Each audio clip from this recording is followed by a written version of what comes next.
Assalamualaikum warahmatullahi wabarakatuh. Salam guru penggerak.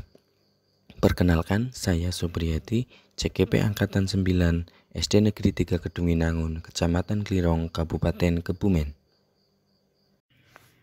Pada kesempatan kali ini, saya akan membahas mengenai kesimpulan dan refleksi modul 1.1, yaitu tentang pemikiran Ki Hajar Dewantara. Pandangan mengenai pendidikan dan pengajaran menurut Ki Hajar Dewantara. Pengajaran adalah pendidikan dengan cara memberi ilmu atau pengetahuan serta juga memberikan keterampilan kecakapan kepada anak-anak yang keduanya dapat memberikan manfaat bagi anak-anak baik secara lahir maupun batin. Sedangkan pendidikan adalah menuntun segala kekuatan kodrat yang ada pada anak-anak itu sebagai manusia dan sebagai masyarakat dan dapat mencapai keselamatan dan kebahagiaan setinggi-tingginya.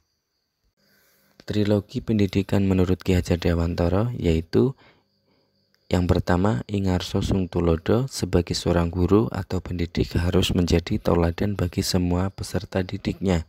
Yang kedua, Ingmadyo Mangunkarso sebagai seorang guru atau pendidik harus mampu menciptakan ide bagi peserta didiknya. Yang ketiga, Tutwuri Handayani, seorang guru atau pendidik harus mampu memberikan motivasi atau arahan bagi peserta didik. Pemikiran dari Ki Hajar Dewantara yang berkaitan dengan pendidikan bagi peserta didik yaitu pendidikan dan pengajaran yang harus berpegang pada kodrat alam dan kodrat zaman peserta didik. Dalam hal ini, kodrat alam yang dimaksud yaitu kekuatan, potensi, atau keadaan diri yang secara alamiah melekat pada diri masing-masing peserta didik.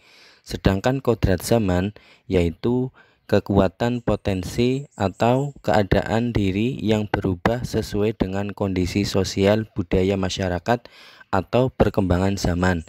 Dari kodrat alam dan kodrat zaman merupakan konsep Ki Hajar Dewantara dalam memisahkan antara identitas, perilaku, dan aspek-aspek individual yang alamiah dan di mana hal ini dapat diwariskan.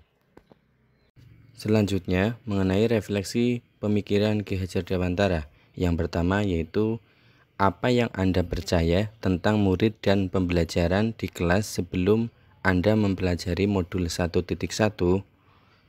Sebelum mempelajari modul 1.1, dalam pembelajaran di kelas saya menganggap pembelajaran hanya sebagai transfer ilmu saja, sehingga saya lebih fokus terhadap ketercapaian materi saja tanpa memperhatikan pemahaman murid terhadap materi tersebut. Selanjutnya, saya menganggap semua murid memiliki kebutuhan yang sama. Saya kurang mempertimbangkan karakteristik murid yang berbeda-beda satu dengan lainnya.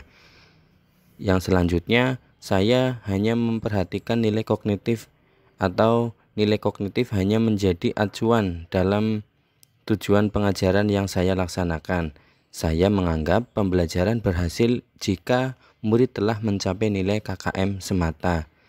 Dan selanjutnya pembelajaran yang saya laksanakan masih berpusat pada guru masih mendominasi kegiatan di dalam kelas, sehingga murid kurang memiliki kesempatan yang luas untuk berperan aktif dalam pembelajaran. Yang selanjutnya, apa yang berubah dari pemikiran atau perilaku Anda setelah mempelajari modul 1.1 ini? Setelah mempelajari modul 1.1 ini, yang saya tangkap yaitu pembelajaran bukan hanya sekedar mentransfer ilmu, akan tetapi lebih mengarah ke menuntun dan memerdekakan murid untuk menumbuh kembangkan potensi yang dimiliki sesuai dengan bakat dan minatnya. Serta dalam pembelajaran seharusnya memperhatikan semua aspek pembelajaran, tidak hanya aspek kognitif saja, akan tetapi juga aspek-aspek yang lainnya seperti aspek afektif, psikomotor, spiritual, maupun sikap sosial, dan memberikan kesempatan pada murid untuk berperan aktif dalam pembelajaran. Murid bukan hanya sebagai objek saja, akan tetapi juga berperan menjadi subjek pembelajaran, misalnya dengan memberikan siswa kebebasan dalam berpendapat. Selanjutnya yang ketiga yaitu apa yang dapat segera Anda terapkan lebih baik agar kelas Anda mencerminkan pemikiran Ki Hajar Dewantara. Strategi yang akan saya terapkan dalam pembelajaran di kelas saya yang pertama yaitu dengan cara menggali dan memahami karakteristik murid dan memberikan pengajaran sesuai kebutuhan mereka masing-masing. Selanjutnya dalam pembelajaran saya akan menggunakan metode atau strategi pembelajaran yang inovatif dan kreatif serta memanfaatkan IT dalam pembelajaran di masa kini. Dan yang terakhir yaitu dengan cara merancang dan menerapkan strategi pembelajaran yang sesuai dengan kodrat alam dan kodrat zaman yang relevan dengan konteks sosial budaya di lingkungan sekitar. Selanjutnya, saya akan melakukan refleksi terhadap proses pembelajaran yang telah saya laksanakan untuk mengamati kelemahan atau kekurangannya. Kemudian, saya akan memperbaiki pada pembelajaran berikutnya. Selain itu, saya juga akan mempraktikkan pembelajaran yang mengutamakan kebutuhan murid supaya terwujudnya pendidikan yang berorientasi pada murid.